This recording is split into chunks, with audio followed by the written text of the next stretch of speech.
Buenas tardes a los amigos y seguidores del canal. Este es un video cortito y muy especial porque está dirigido principalmente a los estudiantes avanzados de Ingeniería Civil y a algunos profesionales jóvenes que quizás no estén tan cercanos al diseño todos los días,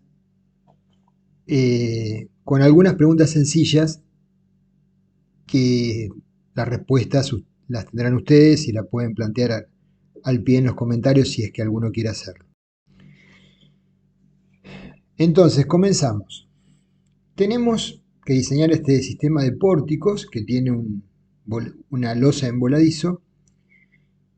Supongamos que está diseñado así para hacer el techo o la cubierta de un lugar donde la gente espera vehículos para que la lleven a algún lugar. Tiene un fin particular. La cuestión es que el esquema de columnas y vigas es único, es un pórtico con una losa en voladizo vinculado al mismo. Entonces, la consulta es, si ustedes tienen que enfrentar este diseño, ¿bajo qué tipos de solicitaciones tengo que diseñar la viga? ¿Y bajo qué tipo de solicitaciones tengo que diseñar las columnas? En las clases de teoría ya lo hemos planteado, el mismo ejemplo planteamos, o sea que si alguno no lo recuerda o tiene alguna duda, puede consultar en la clase que tiene que ver con este tema. No voy a dar más orientaciones, pero sería básicamente la cátedra de hormigón 1. Supongamos que estamos en obra, es nuestra primera obra que tenemos que hacernos cargo, no digo de la dirección de obra, pero la supervisión de la misma, somos muy jóvenes, y hay un cambio de sección importante entre las columnas del piso 8 y del piso 9. En la del piso 8 el ancho es 45 y en la del piso 9 el ancho es 25. Y en el plano de detalle que nos presentan, ese que ustedes pueden ver con las armaduras en rojo pasantes del piso 8 al 9 y en amarillo el empalme por solape de las del piso 9 sobre el 8. Para ustedes, con las medidas planteadas y con el esquema planteado, ¿esto es correcto? ¿Este empalme está correctamente planteado? ¿Sí? El empalme entre niveles de columnas. Es una columna de borde. Si la respuesta es sí, perfecto. Y si la respuesta es no, sería interesante que aportaran el por qué no. Respecto de esto, si alguien quiere repasar, puede ir a la clase de columnas también de hormigón 1. Este es un caso que les puede tocar como profesionales jóvenes en obra.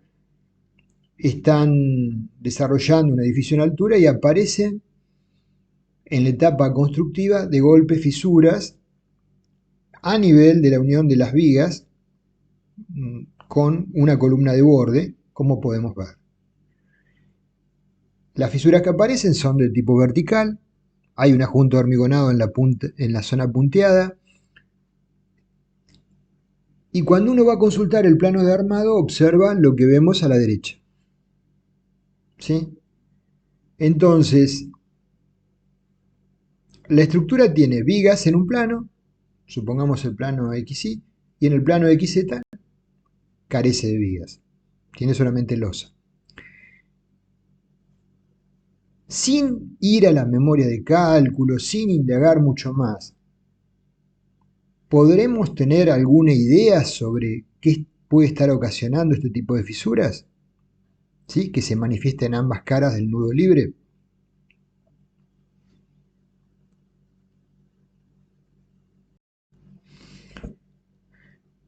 Acá estamos levantando, estamos en la misma obra, como es nuestra primera obra en la cual tenemos que encarar, colaborar con el director de obra en la supervisión de la misma, y tenemos un tabique en altura que se va levantando con más rapidez que las losas, ¿sí? El núcleo de circulación vertical, ascensores y escaleras, T1, y a posteriori se hormigonan las losas que se vinculan con el tabique mediante armadura de vinculación, como pelos que se dejan, ¿sí?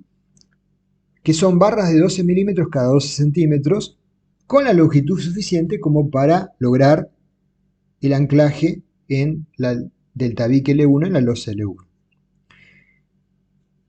Observamos que, como lo han dejado la empresa contratista, la armadura, cuando sacamos el encofrado, los pelos quedan con un ángulo de inclinación mayor que 90 grados. ¿Sí? Así, inclinadas hacia arriba, por así decirlo. La pregunta es, ¿hay algún problema con esto? ¿Sí? Así estaba indicado en los planos originales del proyectista. Nosotros somos simplemente profesionales muy jóvenes que estamos a cargo de ayudar al director de obra en el control de la ejecución de la misma. Y nos encontramos con esta situación. ¿Hay algo que nos deba preocupar? ¿Hay algo que debamos intentar resolver o advertir al director de obra de que potencialmente podemos tener un problema? Bueno, si la respuesta es no, nada. Y si la respuesta es sí, esta es la pregunta número 4. Cada pregunta tiene un numerito asociado y por lo tanto pueden hacer su aporte. Es decir, de la pregunta 4 yo opino tal cosa o me parece que pasa tal otra. ¿Lo vemos? Pregunta 5.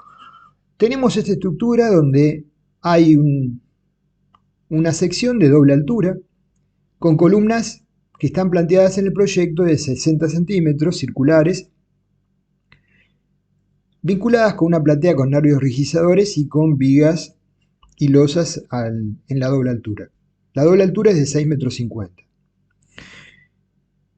¿Puedo considerar para el diseño de la columna al edificio este que estoy planteando como indesplazable para hacer la verificación de segundo orden de pandeo? Supongamos que ahora, como profesional joven, estoy trabajando en un estudio de ingeniería y me asignan verificar, diseñar las columnas de este edificio, que es sencillo, ¿sí? Tiene pocos niveles, no tiene grandes irregularidades tampoco. Entonces me encuentro con la duda de estas columnas, cualquiera de ellas dos que estoy viendo, marqué una, de 6,50 metros de altura, de 60 centímetros de diámetro, las tengo que verificar a pandeo, ¿sí? Para hacer esa verificación a pandeo, ¿podré considerar al edificio como indesplazable? ¿Y qué condiciones de borde, por ejemplo, adoptaría para verificar la longitud de pandeo, K por L, para la columna que marqué, que está abajo vinculada a una platea con nervios rigidizantes y arriba con un sistema de losas y vigas? Pregunta 5. Pregunta 6. Nuevamente, si quieren hacer algún comentario, dicen respecto a la pregunta 5 me parece tal cosa. ¿Sí?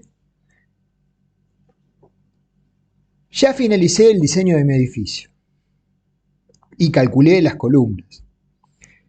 Pero recibo un llamado, mi jefe recibe un llamado del estudio de arquitectura y hay un cambio de última hora. No es raro que eso pase. Hay un problema con los moldes de encofrado.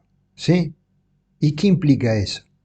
No se consiguen moldes cilíndricos de 60 centímetros para las columnas de planta baja. Entonces, la empresa contratista propone bajar el diámetro a 50 centímetros. Más allá de que la tengo que recalcular a compresión y a flexión compuesta y colocar la armadura que corresponda, con respecto a la inestabilidad o pandeo, ¿tengo que verificar algo de lo que ya había realizado en la pregunta 5? ¿O todo sigue igual? ¿Sí?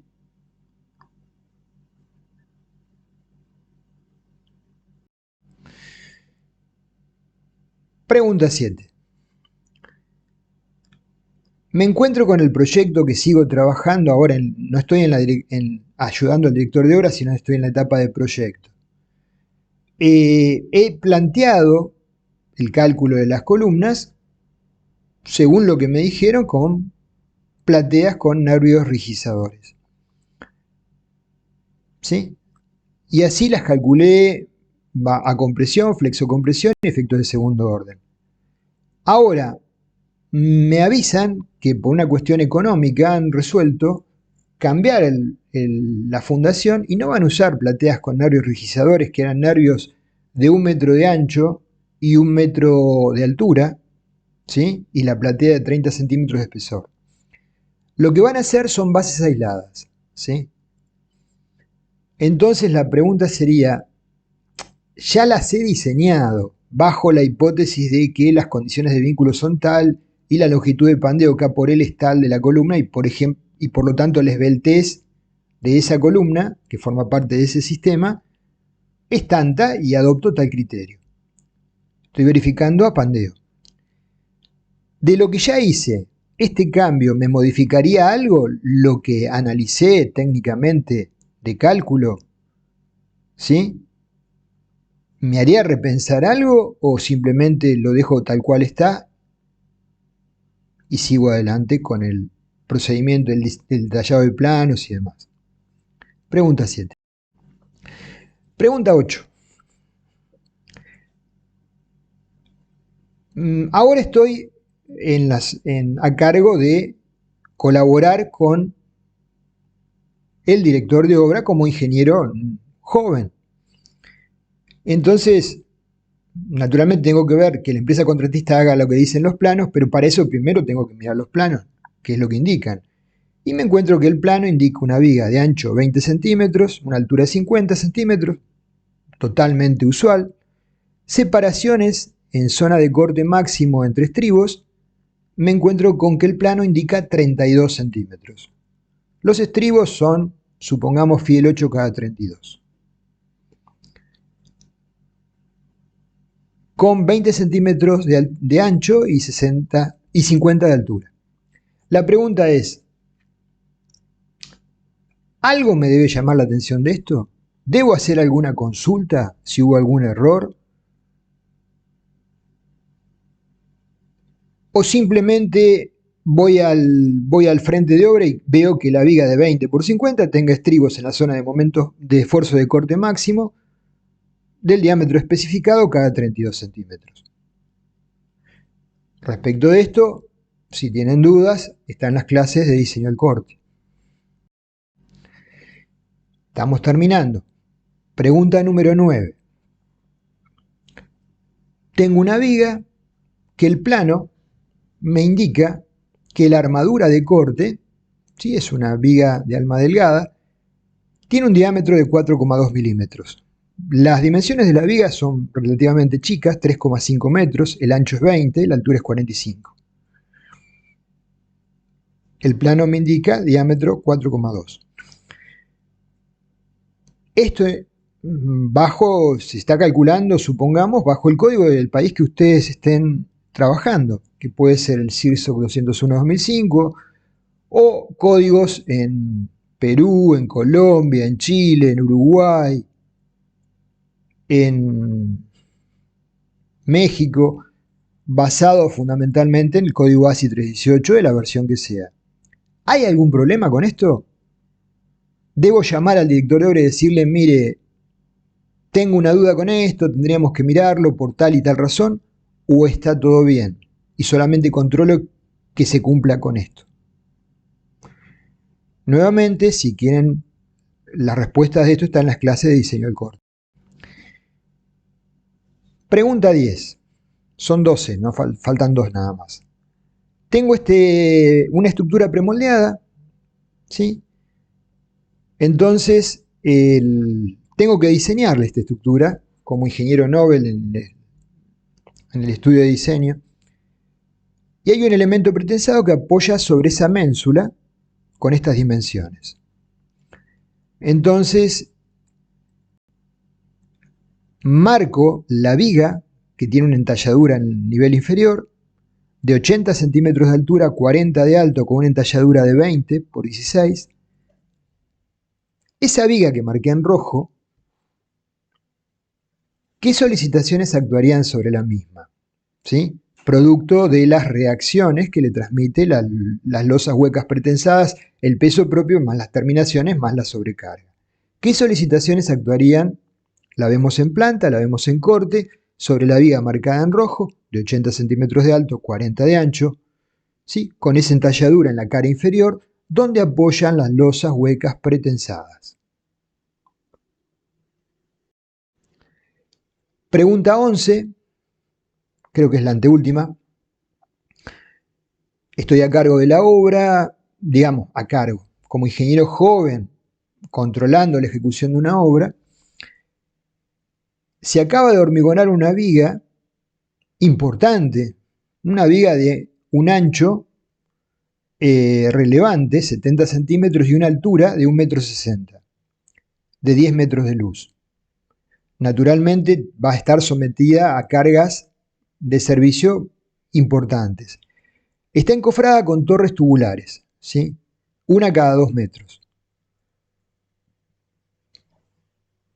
Controlé previamente que la armadura colocada sea la que dicen los planos, tomamos probetas del hormigón colocado, se procedió a hormigonar, todo perfecto.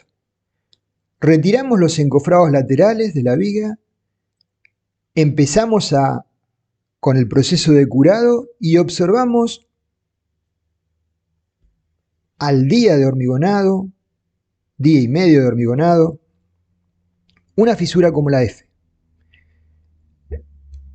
muy cercana al apoyo y vertical, que cruza desde la cara inferior hasta la cara superior de la viga, con un espesor del orden de 0,6 o 0,7 milímetros, bastante mayor al máximo admitido. Voy y busco los planos, los reviso. La armadura inferior son 12 barras de 20 milímetros, en la zona de apoyo, en la zona del tramo es mayor, y la superior son 10 barras de 25 milímetros. Es una armadura interesante, importante. La armadura de corte está perfecta, y lo único que está actuando es el peso propio de la viga, ¿sí? No está actuando las sobrecargas de uso, que van a ser muy elevadas porque es una viga que soporta una losa con sobrecargas industriales. Entonces, respecto de esto, merecería quizás unos minutos más de reflexión. ¿Qué imaginan ustedes que pudo haber pasado y qué medidas adoptarían? Y acá cerramos con la última pregunta. Estamos trabajando en una empresa que hace premoldeados. Tenemos una viga premoldeada como la que vemos, de hormigón armado, no postensada. Está apoyada, la viga ha sido hormigonada, pasó el periodo de curado y se apoyó sobre las vigas soporte de una cubierta industrial. Y observo, apenas apoyada la viga sobre las columnas soporte, que aparece una fisura como la F. Cuando estoy colocando las losetas de encofrado, no de encofrado, sino de cierre del techo, que van a apoyar, y luego colocaré la carpeta de hormigón, el contrapiso, las terminaciones. Soporta una losa de azotea. Aparece ese tipo de fisura, una fisura que es bastante especial, es horizontal y va desde una cierta distancia del apoyo, supongamos unos 80-90 centímetros del apoyo, hasta el eje del apoyo. Entonces, esta fisura, ¿qué origen puede tener? ¿Nos animamos a plantear una causa? ¿Sí? Como dato, el plano me indica que la armadura de flexión es de 25 milímetros con gancho 90 grados, como está dibujada ahí en línea punteada. Respecto de esto podemos consultar las clases referentes a longitudes de anclaje y empalmes. Bueno, pregunta número 12, con esto cerramos el video. Quien se quiera aprender y responder, genial. Saludos.